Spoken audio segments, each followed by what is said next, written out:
माता पार्वती नीम का पेड़ क्यों बनकर पूरे जंगल में क्यों दौड़ रही थी और महादेव एक केकड़ा बनकर क्यों पानी में तैर रहे थे। आइए जानते हैं। इस कथा में एक बार माता पार्वती एक नीम का पेड़ बनकर पूरी जंगल में घूम रही थी। तभी वहाँ पर महादेव आए और बोले, हे देवी, तुम नीम का पेड़ बनकर पूरी जंगल में क्यों घूम रही है। तभी माता पार्वती बोलती है, हे प्रभु, मैं पूरी जंगल में इसीलिए नीम का पेड़ बनकर घूम रहे हैं क्योंकि मेरे सभी भक्तों को कोई दुष्ट और कोई कष्ट ना हो। तभी महादेव पार्वती से बोलते हैं, हे देवी, आप अपने रूप में आए, मैं तुम्हारी भक्तों को रक्षा करूंगा। तभी माता पार्वती अपने प्रभु महादेव से बोलती है, हे स्वामी, आप तो बहुत भोले हैं, आपसे तो कोई दुष्ट और कोई पापियों को भी वरदान दे देते हैं बिना सोचे समझे। तभी महादेव माता पार्वती से प्रेम से बोलते हैं, हे देवी, मैं तुम्हारे भक्त को अच्छी तरह से ख्याल रखूंगा, आप अपने रूप में आ जाइए। तभी माता पार्वती अपने प्रभु महादेव से बोलते हैं, हे स्वामी, मैं अपने रूप में नहीं आ सकती। तभी माता पार्वती एक नीम के पेड़ के रूप में पूरी जंगल में दौड़ती है। तभी उसे एक बहती नदी दिखाई देती है, वहीं पर नीम का पेड़ डूब जाती है। तभी महादेव माता पार्वती से बोलते हैं, हे देवी, तुम जल्द से बाहर आओ। तभी माता पार्वती बोलती है, जब तक आप अपनी आंख नहीं बंद कर लेते तब तक मैं बाहर नहीं आऊंगी। तभी महादेव माता पार्वती से बोलते हैं, ऐसा क्यों देवी।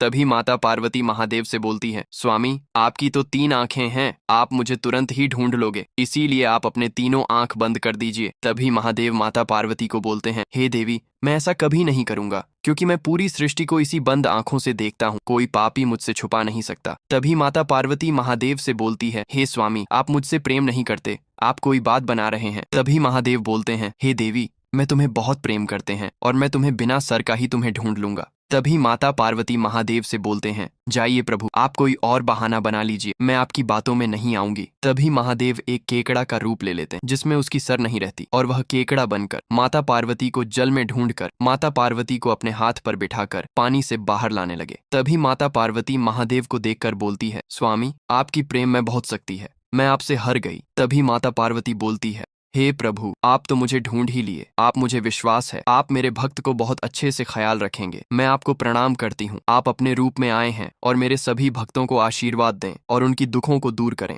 तभी महादेव अपने रूप में आते हैं और बोलते हैं, जो कोई इस कथा को देख रहा है उसने लाइक और सब्सक्राइब नहीं किया है